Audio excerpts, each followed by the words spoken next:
true scary camping horror stories. I used to visit the mountains whenever life allowed. There was something undeniably calming about getting away from the world's noise, even just for a little while. I didn't need to check my phone, worry about bills, or stay in touch with anyone. It was just me and the stillness of nature. Every year, I stayed in the small town of Cedar Ridge, usually overnight, so I could get an early start the next day without the crowds. Over time, I became a familiar face around town, making a few friends, including some of the workers at the local diner, where I'd grab a quick bite before heading out to explore. They probably knew me by my car, and I'd drive along the winding Ridge View Road, stopping at scenic viewpoints to take in the breathtaking views, the sprawling hills covered in lush green, dotted with remnants of snow from previous storms. The sight was always something to marvel at. I'd breathe in the cool mountain air, pausing occasionally to adjust to the altitude. That's how I used to enjoy it, at least. I haven't been back in a few years. I think it was about 3 years ago when everything changed. I don't like thinking about it too often, because when the memories resurface, they can overwhelm me, leaving me with a tight chest and struggling to breathe. It's as if I can still hear the creature's footsteps echoing in my mind. But I'm getting ahead of myself. After the event, I started seeing a therapist. She recommended that I write it all down or share it with others, hoping that it would help me heal. So here I am, sharing my story. I don't know if it will help me find peace, but at this point, I'm willing to try anything. Maybe if I confront it, I'll finally sleep through the night without waking up in a panic. It all began 3 years ago, as I said. I had planned to visit the mountains as I always did. I saved up enough vacation time and decided to treat myself to an extended break. This time, the weather was warmer than usual, but I was accustomed to visiting during the colder months. I arrived in Cedar Ridge, booked a room in the same hotel I'd stayed at before, and settled in for the night. I mapped out my route for the trip, noting the places I wanted to visit, and sent the details to a friend. Although I had been here many times before, I always preferred to go off the beaten path. I also wanted someone to know where I was in case anything went wrong. The next morning, after grabbing breakfast at the diner and chatting with the locals, I set off with enough fuel for the day. My first stop was Ridge View Road, which led to an old ghost town called Ironwood. I'd never explored it before, and I was surprised it had slipped past me all these years. I pulled over at a spot that gave me a view of the town far below, now just a distant blur on the horizon. After locking my car, I set off on foot along a trail that was nearly deserted, a rarity that always made me feel more at peace in nature. As I hiked toward Ironwood, I heard strange sounds in the distance. A deep, rapid drumming echoed through the valley. The weather didn't call for such noises, and at first, I dismissed it as the crack of a tree snapping in the wind. But something didn't feel quite right. Still, I pressed on, breathing deeply to help my body adjust to the altitude. A couple of hours into the hike, I came across a large set of tracks in the dirt. They looked like bear prints, which weren't unusual in the area, so I kept going. Eventually, I arrived at Ironwood, an eerie ghost town abandoned in the late 1800s after the silver mine there had failed. Old cabins and decaying foundations dotted the landscape. Standing there, surrounded by crumbling ruins, I couldn't help but feel the weight of history pressing down on me. But then, something shifted. A sense of being watched crept over me. I scanned my surroundings, trying to locate the source of the unease. That's when I saw it, a shadow moving at the edge of the tree lane. At first, I thought it was just a trick of the light, but as the shape shifted, I realized it wasn't a trick at all. It was something far larger than any animal I had seen before. My first instinct was that it might be a bear or an elk, but the shape was far too tall. I froze, hoping it hadn't noticed me. The shadow disappeared into the trees, and I thought I was in the clear. But as I turned to leave, I heard it, a loud, sharp cracking of trees, much longer than any normal sound I'd heard in the woods. It was as if the forest itself was trying to warn me. I didn't see the shadow again until I reached the edge of the ghost town. It was closer now, and I could make out more details. This thing had antlers, massive, towering antlers, much larger than those of any elk I had ever seen. My heart pounded in my chest as I backed away slowly, terrified by what I was witnessing. The creature shifted through the trees behind me, and when I looked up, I saw its eyes glowing, two sets stacked one above the other.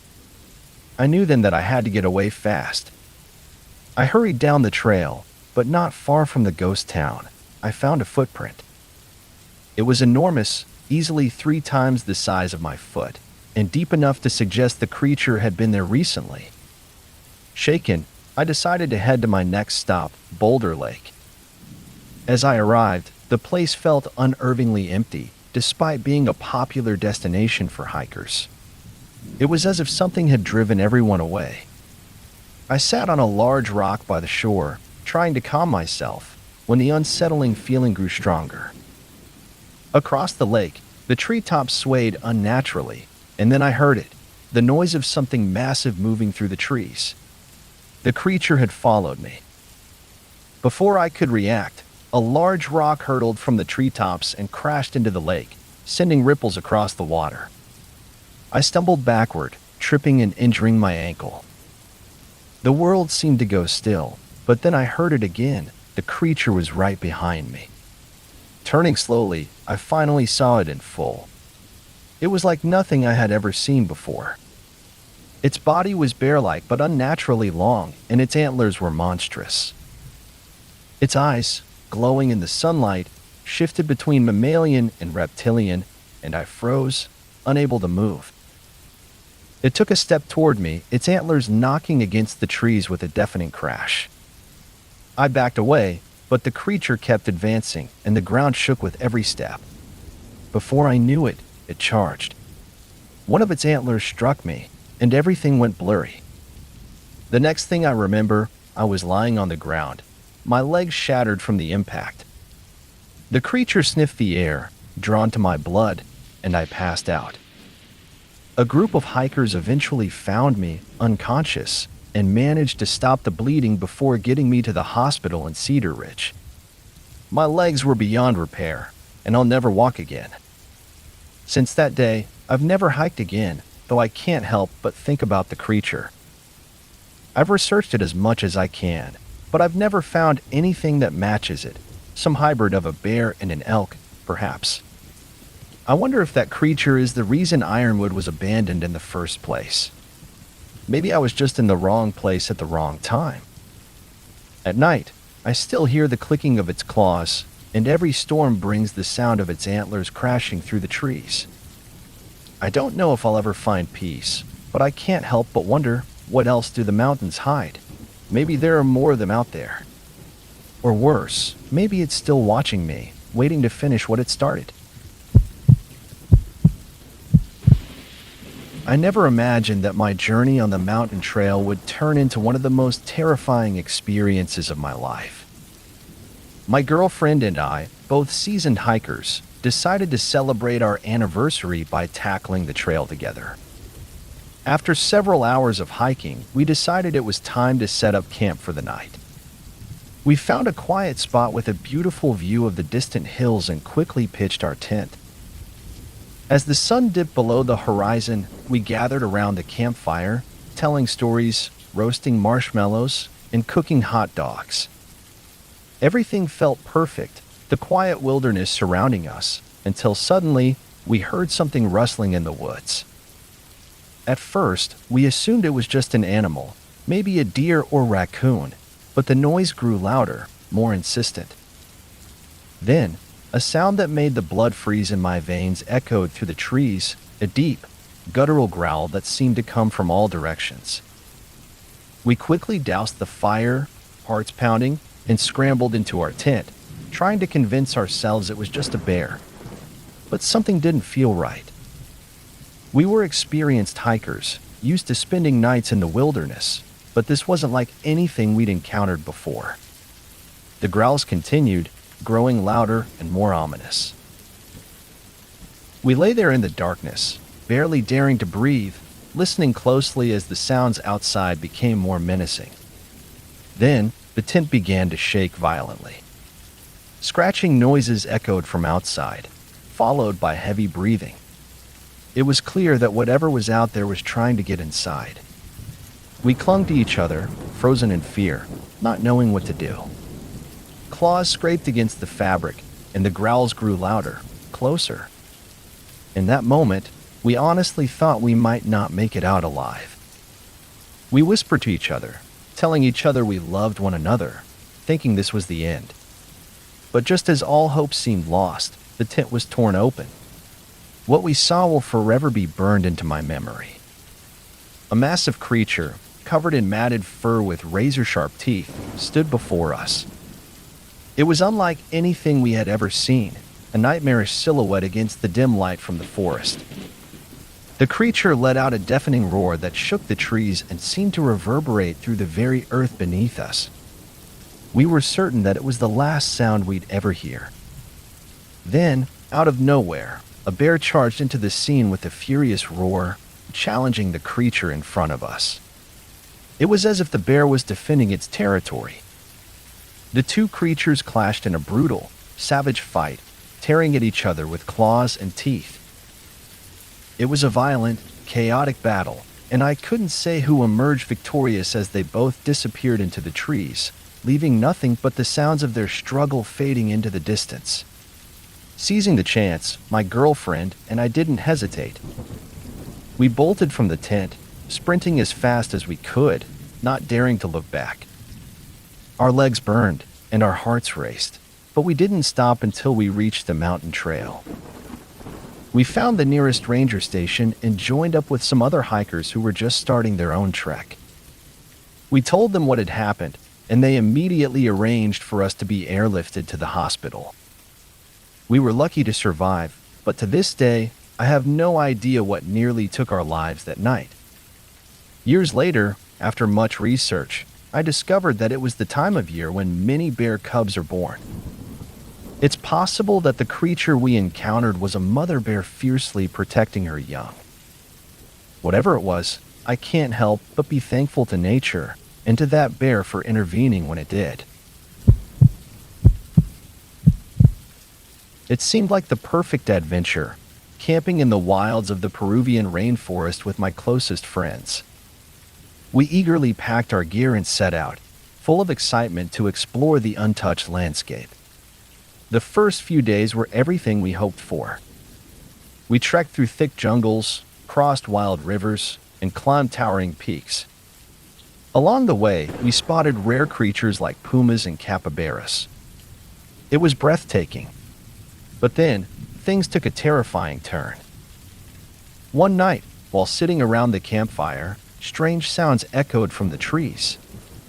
At first, we thought it was just an animal, but the noises soon became distinctly human. An uneasy feeling settled over us, but we tried to brush it off and get some rest. The next morning, we discovered that some of our supplies had gone missing. We assumed it was a wild animal, but soon realized we were wrong. As we continued our trek, we began to notice unsettling signs, footprints, broken branches, and torn clothing scattered along the trail. We tried to convince ourselves that it was just locals passing through, but the growing sense of being watched became impossible to ignore.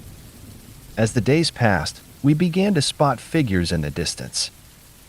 Every time we turned to look, they vanished. We were terrified, but we didn't want to give up just yet. That was until we stumbled upon a tribe. I had read about the area before we left, but I had never heard of uncontacted tribes living there. Despite the warnings I'd read, the reality of encountering them was far more chilling. This tribe was fierce, draped in rough animal pelts, and armed with primitive weapons.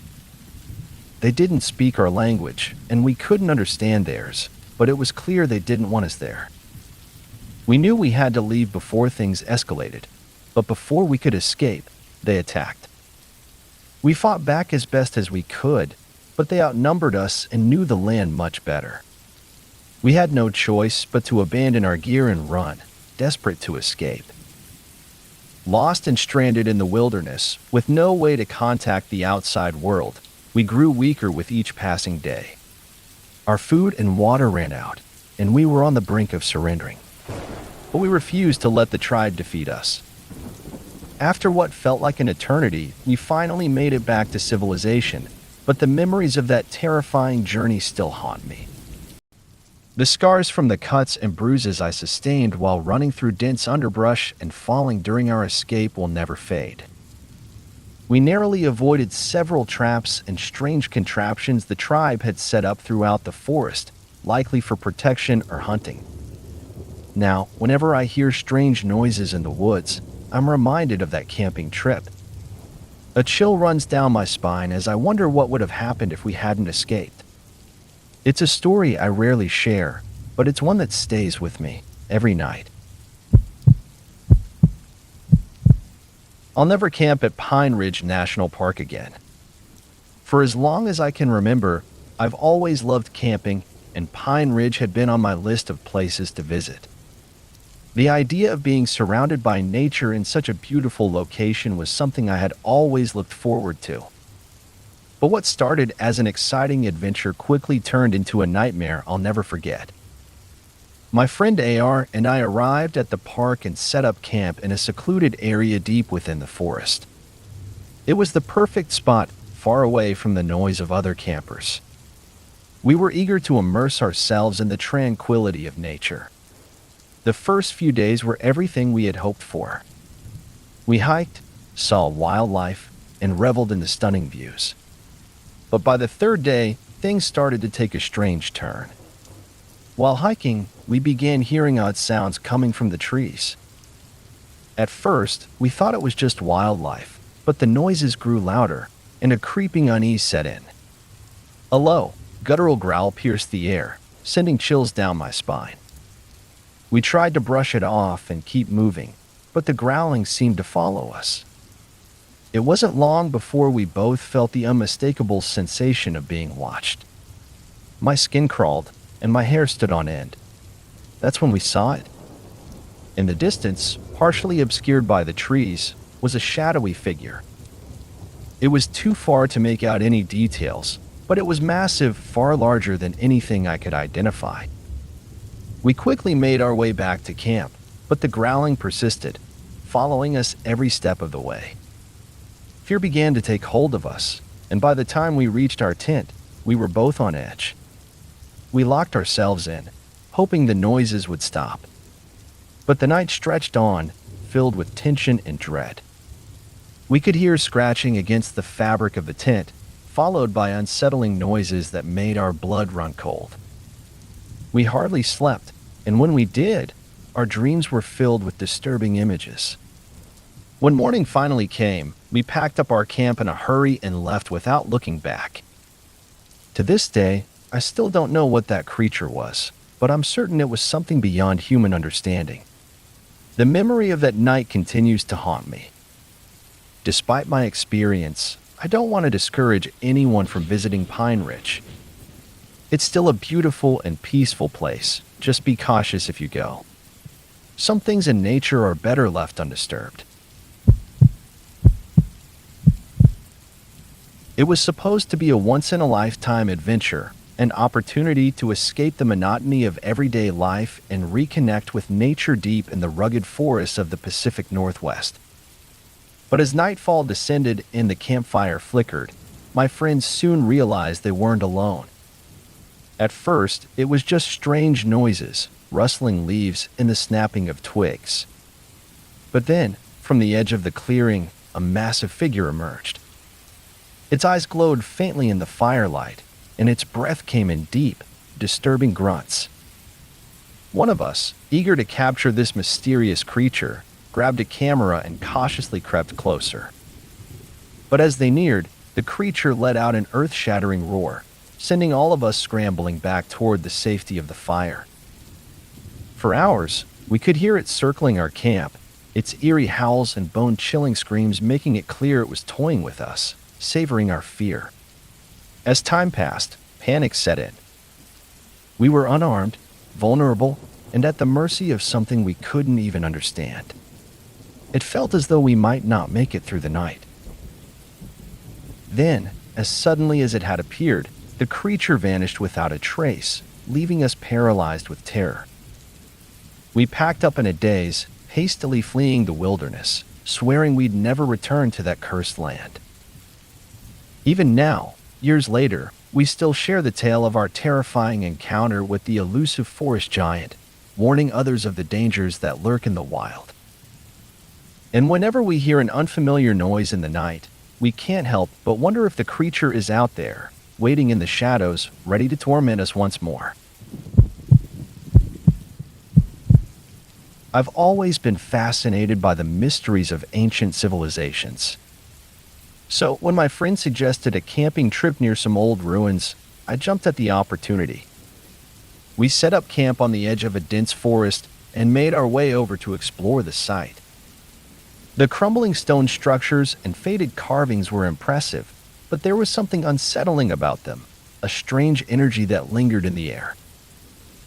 As night began to fall, we built a fire, roasted marshmallows, and made s'mores, laughing and telling stories. Despite the lighthearted mood, I couldn't shake the feeling that we weren't alone. A cold shiver ran down my spine when I heard strange noises coming from the woods. My friend shrugged it off, attributing it to wild animals, but I had a nagging sense that it was something else. Deciding to clear my mind, I took a walk around the ruins. The moonlight bathed the stone surfaces, casting long shadows across the ancient carvings. That's when I saw it, a figure moving in the darkness. It was a woman, dressed in garments that seemed to belong to a time long past.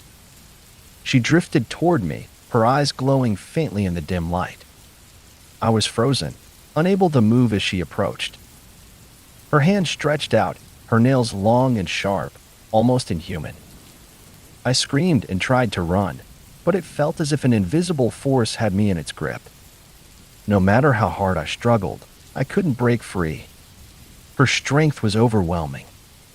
She whispered something in a language I couldn't understand. Her breath was cold and foul, and I could feel her lips brush my neck, sending a wave of terror through me.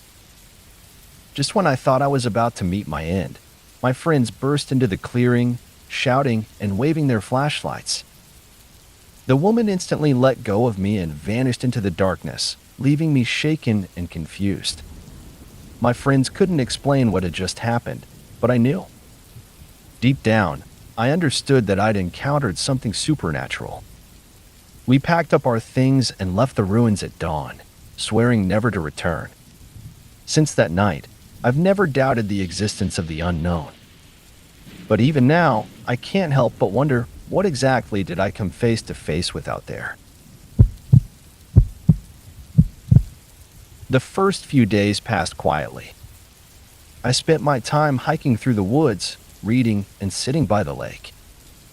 The air was crisp and refreshing, the kind that fills your lungs and makes you feel alive. At night, the darkness was thick, broken only by the full moon and the soft orange glow of my fire. On the third night, I was woken by a noise. It wasn't loud, but enough to pull me from sleep. A crunch, like a footstep on dry leaves, came from outside.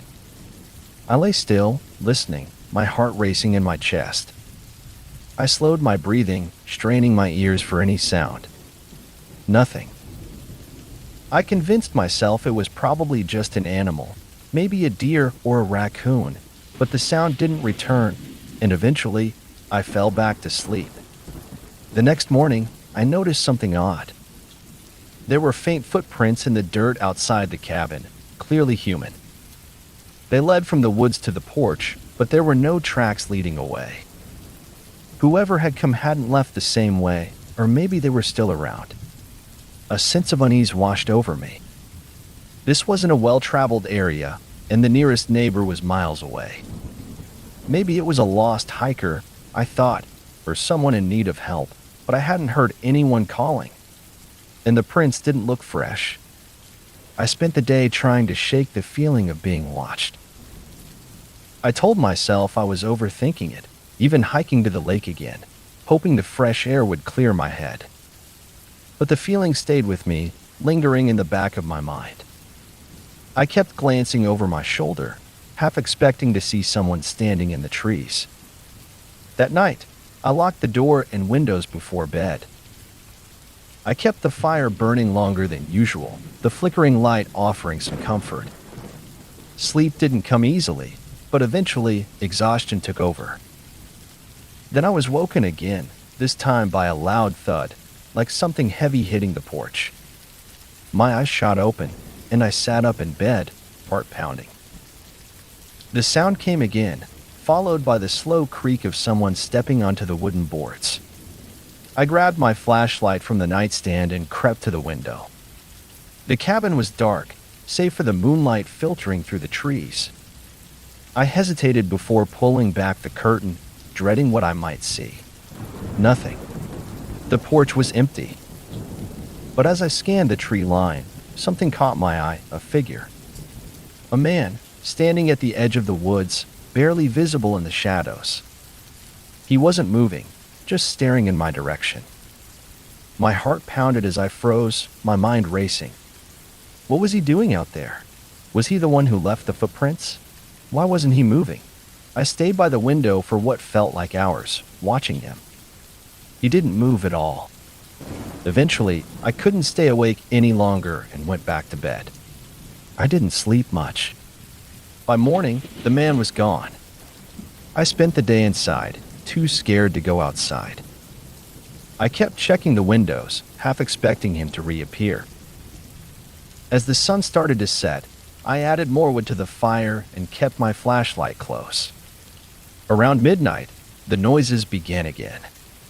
This time, it was a soft tapping, like fingers on glass. I turned toward the window, my stomach sinking. The man was standing right there, his face nearly pressed against the glass. I jumped up, grabbing the flashlight and shining it directly at him. He didn't flinch. His face was pale, his eyes wide and unblinking. He just stood there, staring. I grabbed the fire poker and stood my ground, my hand trembling. After what felt like an eternity, he turned and walked away, disappearing into the trees. I didn't sleep for the rest of the night. The next morning, I packed my things. I didn't care that I still had days left on the rental, I just wanted to leave. But when I stepped outside, my heart sank. All 4 of my car's tires were slashed. Panicked, I checked my phone, but there was no signal. The nearest town was miles away. I thought about hiking to the main road, but the idea of leaving the cabin made my skin crawl. What if he was still out there? I spent the day barricading the doors and windows. I found an old hunting knife in one of the drawers and kept it close. As night fell, I felt trapped, like a caged animal. The noises started earlier this time, footsteps circling the cabin, faint scratching on the walls, then the tapping on the windows, louder and more persistent. I sat in the corner of the room, clutching the knife, my heart pounding. The noises stopped, and for a moment, there was silence. Then the door handle rattled. I held my breath as the door creaked open. The barricade held, but I knew it wouldn't last long. The man stepped inside, his pale face glowing in the firelight. He looked at me, and his lips curled into a smile. That's the last thing I remember before everything went dark. When I woke up, the sun was rising, and the man was gone. My car was untouched, and there were no footprints or signs he had ever been there. But I know what I saw, and I'll never forget the way he looked at me. I left the cabin and never went back. But sometimes, when I close my eyes at night, I still see him standing in the shadows, watching. I've always been drawn to the idea of being completely alone in nature, just me and the wilderness. In 2017, I decided to make that idea a reality. I rented a small cabin in the woods of rural Vermont, far from civilization, for a long weekend. It was the kind of place that seemed to belong in an old postcard, a one-story log cabin with a porch that overlooked a dense forest, miles away from any town. The cabin had been built in the 1960s, and while it had modern comforts like running water and electricity, it still felt wonderfully isolated, exactly what I was looking for at the time. I had just turned 35. Life had begun to wear me down. Work was overwhelming. I had little to no social life, and I felt like I was losing control. A solo retreat to nature seemed like the perfect escape. No calls, no emails, no worries. I packed light, just a few essentials: canned food, a camping stove, a knife, and a couple of books. I purposely left my phone at home. The drive was uneventful, and I arrived in the late afternoon. The cabin was hidden away in a thick forest, accessible only by a narrow gravel road. The nearest neighbor was at least 5 miles away, and the silence was almost deafening. Inside the cabin, the smell of pine and oldwood filled the air.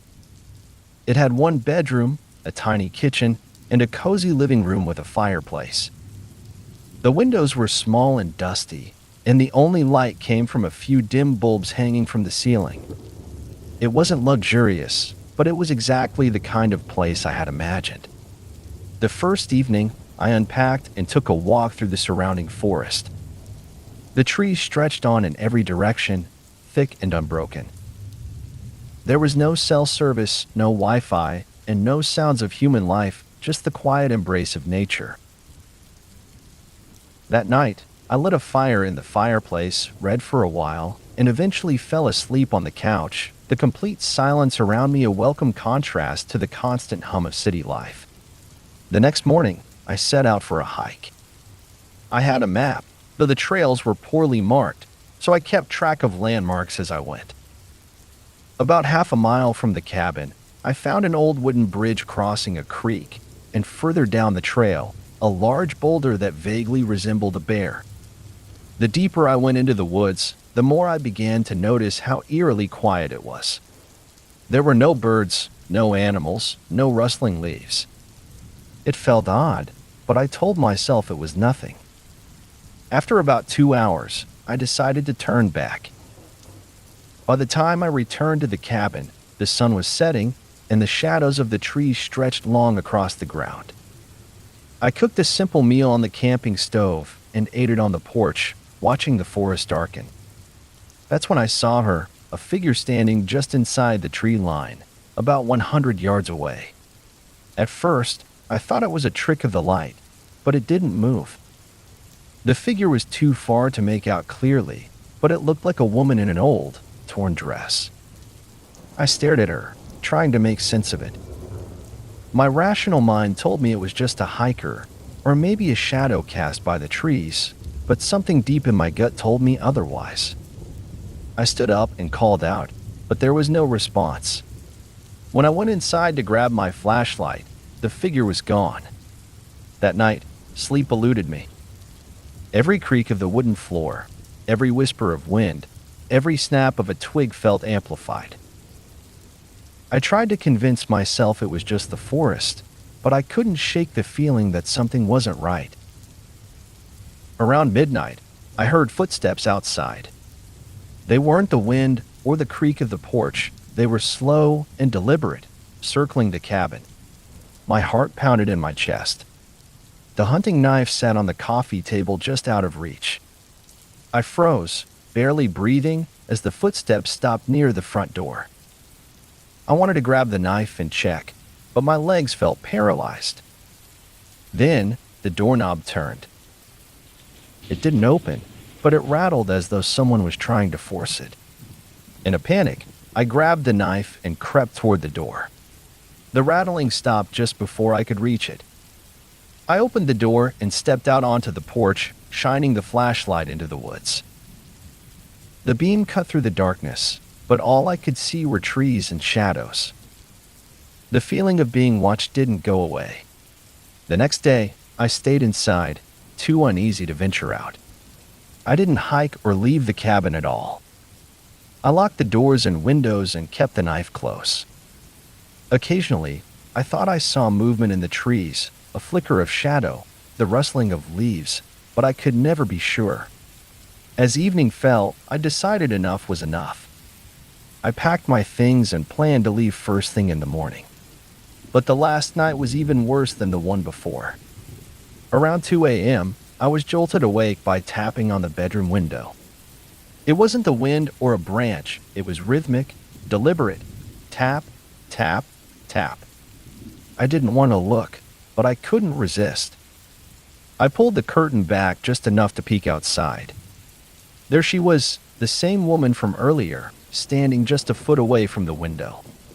Her face was pale, her eyes dark, and her expression was blank. She didn't move or blink. I stumbled back, my heart racing. When I gathered the courage to look again, she was gone. The rest of the night was a blur. I stayed awake, clutching the knife, jumping at every sound. When the sun finally rose, I packed up and left without looking back. Later, I reported everything to the local sheriff, but they couldn't find anything. No footprints, no signs of anyone having been there. I never returned to that cabin, and I never will. Whatever I saw, or thought I saw, felt too real to dismiss. All I know is that I wasn't alone that weekend, and I never want to feel that way again. It was early October of 2019, and I was 29 years old. My job had drained me, and I was in desperate need of a break. I had always loved the outdoors, and camping had always been my escape from the pressures of daily life. So, I packed my gear, threw it into my old SUV, and drove 3 hours to a remote forest in West Virginia. I didn't have a specific campsite in mind, just a general idea of where I wanted to set up my tent, somewhere far from the crowded spots. The air was cool and crisp when I arrived late in the afternoon. The forest was a vibrant mosaic of autumn colors, reds, oranges, and yellows blanketing the ground beneath my boots. The leaves crunched with each step as I ventured deeper into the woods in search of the perfect spot. After about 20 minutes, I found a small clearing near a creek. The sound of the flowing water was soothing, and the solitude was exactly what I needed. I set up my tent, unrolled my sleeping bag, and started a fire. By nightfall, I had a simple meal cooking over the flames, just some canned chili I had brought along. The night was peaceful, the kind of quiet that lets you hear every rustle of a leaf, every snap of a twig, and every distant hoot of an owl. As the fire crackled, I leaned back in my camp chair and gazed up at the sky. The stars shone brighter than I'd seen in ages, reminding me why I love being in nature. Out here, everything felt simpler, quieter. Around 10 p.m., the temperature dropped, so I added another log to the fire, deciding to call it a night. I crawled into my tent, zipped up my sleeping bag, and closed my eyes, listening to the gentle flow of the creek nearby. But then, something woke me. At first, it was subtle, a faint rustling outside. I tried to convince myself it was just the wind or an animal, but the sound lingered. It wasn't the usual scurrying of a squirrel or the soft crunch of a deer moving through the brush. This was deliberate, slow, and heavy. I held my breath, straining to hear it better. The sound circled my tent, pausing every few seconds before starting again. My heart began to race, but I forced myself to stay still. I wasn't about to unzip the tent and check it out. Instead, I reached for the small knife I kept near my sleeping bag, more for utility than defense. Minutes passed, and the sound slowly faded. I started to relax, telling myself it was just a curious raccoon or something harmless. But just as I was about to drift back to sleep, a noise froze me in place. A low, guttural grunt followed by a high-pitched, almost human-like whine. I sat up, gripping the knife tightly, my eyes scanning the shadows outside the tent. One of the shapes out there didn't look right. It was taller, thinner, and moved in a way that didn't make sense, like it was being manipulated by strings, not walking like a person or animal. Then it stopped. I could hear heavy, rasping breaths, definitely not my own. Whatever was out there was struggling to inhale. The shape moved closer, and I saw the outline of long legs, oddly jointed in a way that didn't seem natural. Then it spoke, not in words, but in strange sounds that almost mimicked human speech, as though trying to imitate the cadence of language but failing. I froze. My mind raced, trying to make sense of it. A person? No, the shape was wrong.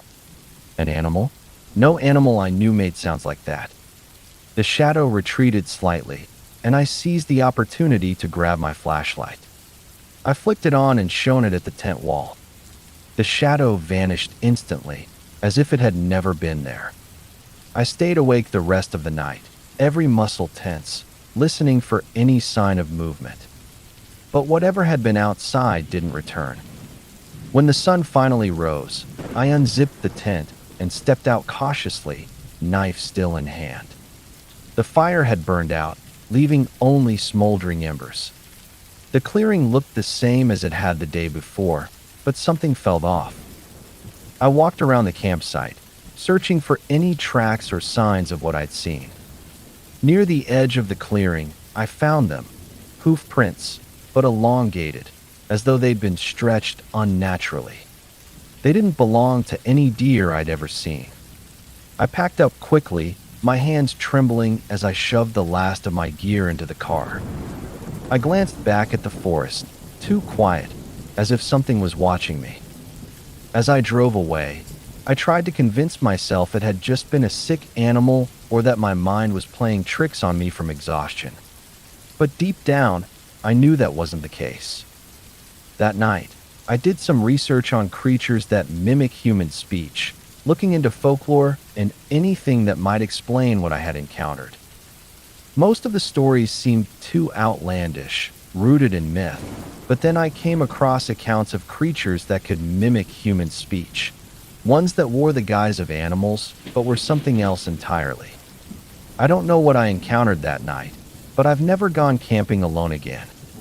And every so often, when I'm by myself in the dark, I think I hear that same rasping breath, that same unnatural whine, just faint enough to make me wonder if it was real. It was early October of 2019, and I was 29 years old. My job had been draining me, and I was in desperate need of a break. I had always found solace in the outdoors, and camping was my way of escaping the pressures of daily life. So, I packed up my gear, threw it into my old SUV, and drove 3 hours to a secluded forest in West Virginia. I didn't have a specific campsite in mind, just a vague idea of where I wanted to set up my tent, far away from any crowds. I arrived in the late afternoon, the cool, crisp air immediately refreshing. The forest around me was ablaze with autumn colors, reds, oranges, and yellows, blanketing the ground like a patchwork quilt. The leaves crunched under my boots as I walked deeper into the woods, looking for the perfect spot. After about 20 minutes, I stumbled upon a small clearing by a creek. The sound of the flowing water was soothing, and the solitude was exactly what I needed. I set up my tent, unrolled my sleeping bag, and started a fire. By nightfall, I had a simple meal simmering over the flames, just some canned chili. The night was peaceful, the kind of quiet that made you hyper-aware of every little sound. The rustle of leaves, the snap of a twig, the distant call of an owl. As I leaned back in my camp chair, gazing up at the sky, the stars seemed to shine brighter than I'd ever seen. It was moments like this that reminded me why I loved being in nature. Out here, everything felt simpler, quieter. Around 10 p.m., the temperature dropped, so I added another log to the fire. Deciding it was time to turn in, I crawled into my tent, zipped up my sleeping bag, and closed my eyes, listening to the gentle flow of the creek nearby. But then something woke me. At first, it was subtle, a faint rustling outside. I tried to convince myself it was just the wind or an animal, but the sound persisted. It wasn't the usual scurrying of a squirrel or the soft crunch of a deer moving through the brush. This was deliberate, slow, and heavy. I held my breath, trying to listen more intently. The sound circled my tent, stopping every few seconds before starting again. My heart began to race, but I forced myself to stay still. I wasn't about to unzip the tent and investigate. Instead, I reached for the small knife I kept near my sleeping bag, more for utility than self-defense. Minutes passed, and the sound slowly faded. I began to relax, convincing myself it was just a curious raccoon or some other harmless animal. Just as I was about to drift back to sleep, a noise froze me in place. A low, guttural grunt, followed by a high-pitched, almost human-like whine. I sat up, gripping the knife tightly, my eyes scanning the shadows outside the tent. One of the shapes didn't look right. It was taller, thinner, and its movement was strange, unnatural. It didn't sway like a person or an animal. It shifted like a puppet on strings. Then it stopped. I could hear its breathing, heavy and raspy, not my own. Whatever was out there was struggling to inhale. The shadow moved closer. I could make out long, oddly jointed legs that didn't seem to belong to anything I'd ever seen. Then, it spoke, not in words, but in strange, guttural sounds, as though it was trying to mimic human speech, but failing miserably. My mind raced. It wasn't a person. It wasn't an animal. No animal I knew made sounds like that. The shadow retreated slightly, giving me the chance I needed. I grabbed my flashlight and flicked it on, shining it through the tent. The shadow vanished instantly, as if it had never been there. I stayed awake the rest of the night, every muscle tense, listening for any sign of movement. But the creature didn't return. When the sun finally rose, I unzipped the tent and stepped out cautiously, knife still in hand. The fire had burned out, leaving only smoldering embers. The clearing looked the same as it had the day before, but something felt off. I walked around the campsite, searching for any tracks or signs of what I had seen. Near the edge of the clearing, I found them, hoof prints, but elongated, as though they had been stretched unnaturally. They didn't belong to any deer I had ever seen. I packed up quickly, my hands trembling as I shoved the last of my gear into the car. I glanced back at the forest. It was quiet, too quiet, and I couldn't shake the feeling that I was being watched. As I drove away, I tried to convince myself it had just been a sick animal or that my mind had been playing tricks on me from exhaustion. But deep down, I knew that wasn't the case. That night, I researched creatures that could mimic human speech, delving into folklore and anything that might explain what I had encountered. Most of the stories seemed outlandish, rooted in legend. But then I found accounts of creatures that could mimic human speech. Creatures that wore the guise of animals, but were something else entirely. I still don't know what I encountered that night, but I've never gone camping alone again. And every so often, when I'm by myself in the dark, I think I hear that same rasping breath, that same unnatural whine, just faint enough to make me wonder if it was real.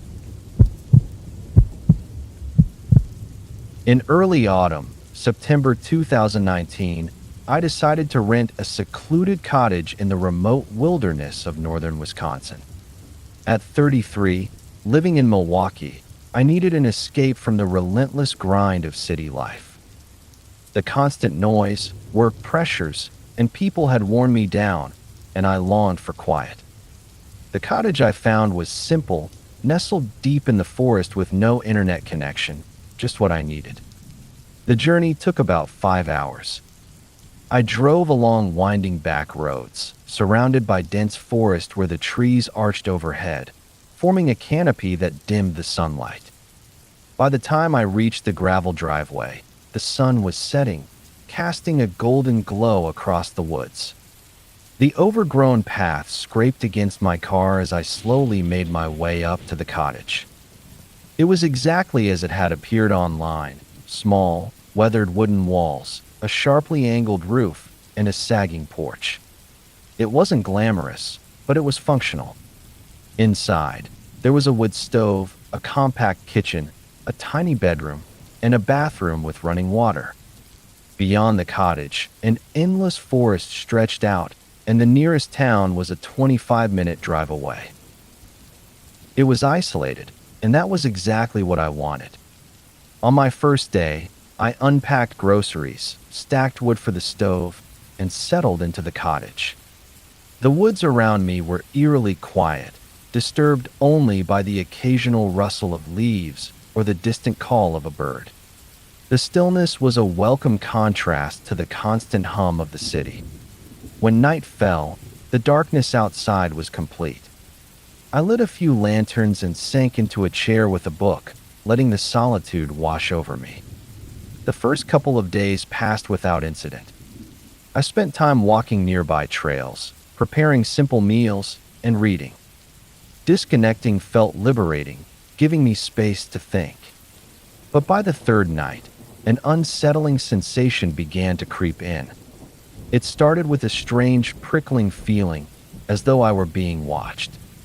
I tried to dismiss it as my imagination, but it lingered. I found myself glancing toward the windows, half expecting to see a shadowy figure just beyond the glass. That night, I woke suddenly around 1:30 a.m. to faint sounds outside. At first, it was just the soft crunch of leaves, but then the noise grew clearer, slow, deliberate footsteps circling the cottage. I tried to convince myself it was just a raccoon or deer, but deep down, I knew it wasn't. The steps were too heavy, too purposeful. The sound stopped near the porch, followed by the creak of wooden planks. Fear gripped me, my heart pounding so loudly I thought it might be heard from outside. I reached for the flashlight beside my bed, but I stayed still, unwilling to make a sound. Summoning what little courage I had left, I moved to the window. The porch was empty, and the darkness beyond was thick and impenetrable. The footsteps didn't return that night, but I hardly slept. The next morning, I found strange footprints near the porch, barefoot, elongated, and unnatural. I stared at them, unable to comprehend who or what could have left them. I tried to shake off the creeping sense of dread and decided to take a long hike to clear my mind. But every snap of a twig set my nerves on edge, and the feeling of being watched never left. On the fourth night, I locked every door and window, wedging a chair beneath the front door handle for extra security. But at midnight, a tapping began at the bedroom window, slow, deliberate, rhythmic. My stomach dropped. The bedroom was on the second floor, and I froze, listening as the tapping continued. Each knock sent a wave of terror through me. Eventually, it stopped, and silence filled the room. I didn't move until dawn. The following morning, I discovered deep scratches on the window frame, as though claws had raked across it. The unease I had been feeling transformed into full-fledged terror. I thought about leaving, but something, a force I couldn't explain, seemed to be holding me there. It was as though the forest itself didn't want me to go. The final night was the worst. I didn't even attempt to sleep, instead sitting in the living room with a hunting knife I had found in the kitchen. Around 2:30 a.m., the footsteps returned, slowly circling the cottage. They paused, then resumed. When the back door creaked open, panic flooded my veins, and I bolted upstairs, locking myself in the bedroom. Hours passed, and I sat shaking in a corner, staring at the door, waiting for it to give way. When dawn finally broke, I ventured downstairs to find the back door swinging open. More of those strange footprints led from the porch and into the woods. Without hesitation, I packed my things and drove away, not caring how the branches scraped my car as I sped down the overgrown driveway.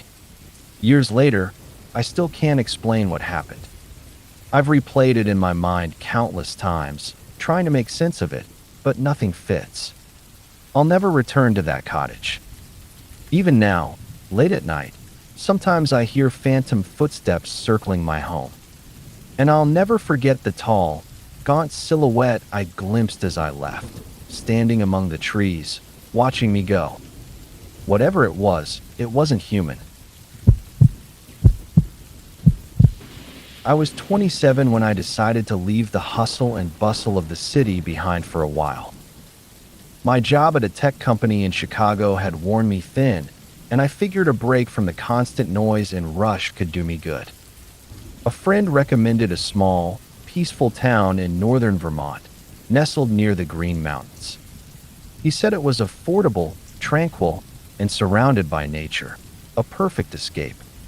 I rented a quaint cabin on the outskirts of town for 3 months and packed my bags. The cabin was modest, just a single-story structure with a weathered brown roof and a porch that sagged slightly in the middle. It was tucked at the edge of a dense forest, with a narrow gravel road leading up to it. The air was fresh, the nights were still, and for the first couple of weeks, I felt like I'd made the right decision. My mornings were spent hiking along nearby trails, and my afternoons were filled with reading or sketching. The forest was breathtaking, with towering fir and maple trees that seemed to stretch on forever. The only sounds were the rustling leaves, the occasional bird call, and the crunch of my boots on the dirt paths. But there was one oddity, a quarry about 3 miles from the cabin. It wasn't marked on any maps I'd seen, and I stumbled upon it by accident one day when I followed a faint trail that led to a clearing. The ground dropped into a shallow pit filled with gray stones and overgrown brush. There was something unsettling about the place. The air felt colder there, and the stillness was almost oppressive, as if the forest was holding its breath. I didn't linger. It was probably just an old, abandoned quarry, maybe left over from decades ago, but something about it left me uneasy. In the weeks that followed, I tried to avoid the quarry. But no matter which trails I took, I always seemed to end up near it. The paths were faint and confusing, and even when I thought I was going in the opposite direction, I'd find myself back at the clearing, staring at those gray stones. One afternoon, I noticed something strange, fresh footprints in the dirt near the quarry's edge. They weren't boot prints, but bare feet, wide, splayed toes, as if someone had walked through mud and left their tracks. A chill ran down my spine. The quarry was far from any houses, and the road to my cabin showed no signs of recent traffic. Who would be wandering barefoot in the middle of the woods? I tried to rationalize it. Maybe it was an animal, a bear, but the tracks didn't match any animal prints I'd ever seen. After that, strange things began happening at night. I would hear faint rustling sounds outside the cabin, sometimes slow, deliberate footsteps. One evening, I grabbed a flashlight and stepped outside to investigate. The cold air bit at my skin, and beyond the beam of my flashlight, the forest was pitch black. I circled the cabin but found nothing, though I couldn't shake the eerie feeling that someone or something was watching me. The next morning, I discovered deep scratches on the side of the cabin, long and shallow, as if something with claws had dragged them across the wood. The marks were high off the ground, too tall for most animals. Determined to get to the bottom of this, I set up a trail camera on a tree near the cabin, aimed at the clearing in front. I needed proof of whatever was coming by at night. That night, I locked all the doors and windows and sat by the fire with a book. Every creak of the cabin made me jump. Eventually, exhaustion took over, and I fell asleep in the chair. The next morning, I checked the footage. Most of it was uneventful, just shifting shadows and squirrels darting by. But around 2:30 a.m., something unusual appeared. A figure stepped into the clearing. It was tall and thin, almost unnaturally so. The infrared lens made everything appear in shades of gray, but it was clear this wasn't an animal. The figure stood motionless, staring at the cabin for what felt like an eternity, before turning and walking away, disappearing into the trees. My stomach churned. It wasn't just the figure itself that terrified me, it was how it moved. Stiffly, like it wasn't used to walking. That was it. I packed up my things and called the cabin owner to tell them I was leaving early. As I drove down the gravel road, I glanced in the rearview mirror and froze. A figure stood at the edge of the trees, watching me. It didn't move as I pressed the gas and sped away. I didn't stop driving until I reached the city. I never returned to the cabin, and I never found out what that figure was. Months later, out of curiosity, I searched online for more information about the area. I found vague references to the quarry, but nothing substantial. One forum post caught my attention. It mentioned that the quarry had been used for mining in the early 1900s, and there were rumors of people disappearing around that time. I try not to think about it, but sometimes I dream of the quarry. In those dreams, I stand at the edge, looking down at the gray stones, and every time, I feel like something is staring back at me. It was late September when I decided to escape to a secluded cabin for a quiet weekend retreat. I had found it online, an unassuming wooden cabin tucked deep in the Blue Ridge Mountains, far from the chaos of city life. At 35, I'd been longing for a break from the constant noise and stress of everyday life. The cabin, from the photos, seemed like the perfect getaway, simple, rustic, and surrounded by towering oaks and rough, wild terrain. The drive took almost 5 hours, and by the time I arrived, the sun was dipping below the horizon. The cabin was smaller than I expected, but had a cozy, almost magical charm to it. Made of aged timber, it had a steep, weathered roof and a small porch with 2 wooden chairs facing the gravel path.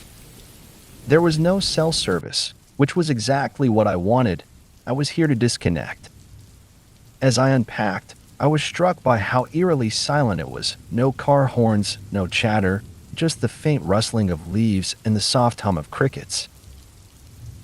The air was fresh, carrying a mix of damp moss and cedar, and I reassured myself that this was exactly the peace I needed. Inside, the cabin was simple but functional. The kitchen had old appliances, the living room featured a stone hearth, and the bedroom, with its creaky bed, felt homely, though slightly neglected, as if it hadn't seen many visitors in years. I double-checked the locks before settling in for the night. The first night passed without incident. I woke up to birds chirping and sunlight filtering through thin curtains. I spent most of the day wandering the nearby forest, where the trees were thick, their branches twisting high into the sky. The trails were faint, barely visible beneath layers of fallen leaves. The silence was overwhelming at times, almost too quiet. By mid-afternoon, I came across something strange, an abandoned campsite. A collapsed tent, a fire pit full of charred remains, and rusted cans scattered about. It looked untouched for years, but there was an unease that settled over me. I quickly retraced my steps back to the cabin. That evening, as I sat on the porch with a drink, I noticed a shift in the woods. The birds had stopped singing, and the wind had died down entirely. The air felt thick, heavy. I tried to brush it off, blaming my nerves. After all, solitude could make anyone feel jumpy. But around midnight, I was jolted awake by a soft noise outside, the faint crunch of dry leaves. I froze, straining to listen. The sound came again, closer this time. I convinced myself it was probably a deer or some other animal, so I grabbed my flashlight and tiptoed to the window by the door.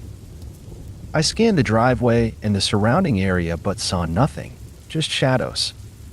Still uneasy, I locked the door and went back to bed, though sleep eluded me. My mind replayed the noise, imagining all sorts of scenarios. Finally, as dawn broke, I managed to drift off. The next day, I stayed close to the cabin, not wanting to wander too far after the strange sounds of the night before.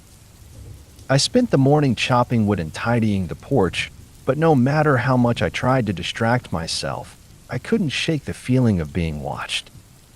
It was subtle, just a sensation, like unseen eyes on my back. I glanced over my shoulder often, scanning the tree line, but saw nothing out of place. That evening, as the sky darkened, I noticed something odd: footprints in the dirt near the cabin. They weren't mine. I'd been wearing boots, and these were bare, the prints small and delicate, as though someone had walked around barefoot. A chill ran through me. Who would be wandering out here without shoes? I tried to reason it away, convincing myself they were old. But something about them felt fresh. That night, sleep was impossible. I sat by the fire, flashlight in hand, listening intently. At 2 a.m., the crunching sound came again, slow and deliberate, this time from the back of the cabin. I turned off the lights and crept to the nearest window, peering into the darkness. At first, there was nothing. But just as I was about to turn away, I saw it, a fleeting shadow darting between the trees. It was too quick to be an animal. I stayed awake the rest of the night, nerves taut. When daylight finally came, I found more footprints, this time encircling the cabin. Again, they were barefoot, and they trailed off into the woods. That was it. I couldn't stay another minute. I hastily packed my things, my heart pounding, and hurried to my car. As I loaded up, the air around me felt suffocating, heavy with a presence I couldn't shake. My skin prickled with the feeling of being watched. Just before I climbed into the driver's seat, I noticed something on the porch, a small wooden figure, crudely carved to resemble a person. My stomach dropped. Had someone been there while I slept? I wasted no time getting out of there. I sped down the mountain, not caring about speed limits. Hours later, I stopped at a gas station to fill up. As I glanced at my car, my blood ran cold. On the rear bumper was another wooden figure, identical to the one on the porch. I had no idea how it got there. I didn't stick around to find out. I drove straight home, dread clinging to me the entire way. Even now, weeks later, I sometimes feel uneasy. When I look out my window at night, I swear I can see a shadow, still and silent, watching from a distance. I had hiked many trails and visited several parks before, but none quite like the one my friend had recommended. Tom had spoken highly of it, telling me that it offered stunning views and abundant wildlife. However, he also warned me that the hike would be a tough one and advised me to come well prepared. He handed me a map and gave clear directions, suggesting I visit on a weekday to avoid the weekend crowds. Taking his advice to heart, I decided to go on a Wednesday morning. I packed my bag with essentials: water, snacks, a flashlight, a small knife, and a first aid kit, and after nearly an hour of driving, I arrived at the park entrance. The parking lot was empty, and the air felt crisp and fresh. Birds chirped in the distance, and the soft rustling of leaves filled the air. With the map in hand, I saw that the trail began at a wooden bridge that crossed a small stream. I followed the path, soon reaching the bridge, which looked old and a bit fragile but sturdy enough to cross. Cautiously, I stepped across, entering the forest on the other side. The trail was narrow, winding, and mostly uphill. Towering trees surrounded me, their thick canopy filtering most of the sunlight. As I walked deeper into the greenery, I felt a sense of awe mixed with a bit of nervousness. By the time I checked my watch, it was close to noon. After hiking for about 2 hours, I began to feel both tired and hungry. I spotted a clearing up ahead with a large rock that looked perfect for a break. I walked over, set down my bag, and pulled out a sandwich and a bottle of water. Sitting on the rock, I enjoyed my lunch in the peaceful surroundings, occasionally sipping water to stay hydrated. Once I finished, I stood up and started packing my things. Just as I was about to sling my bag over my shoulder, a loud growl pierced the air from behind me. I spun around, my heart racing, and froze in place. A bear stood no more than 10 feet away, its eyes locked on me. Panic surged through me as I quickly reached into my bag and grabbed the bear spray. I aimed it at the bear and pulled the trigger, releasing a powerful stream of pepper spray into its face. The bear roared in pain and staggered back, giving me just enough time to turn and sprint down the trail. I didn't look back. My only thought was to reach my car in safety. My legs burned as I raced toward the bridge, the adrenaline pushing me forward. To this day, I often think about what might have happened if I hadn't brought the bear spray along with me. It was a close call, but I was grateful I was prepared. If you made it to the end of the video, thanks for watching. Don't forget to like, subscribe, and share, and we will see you in the next video.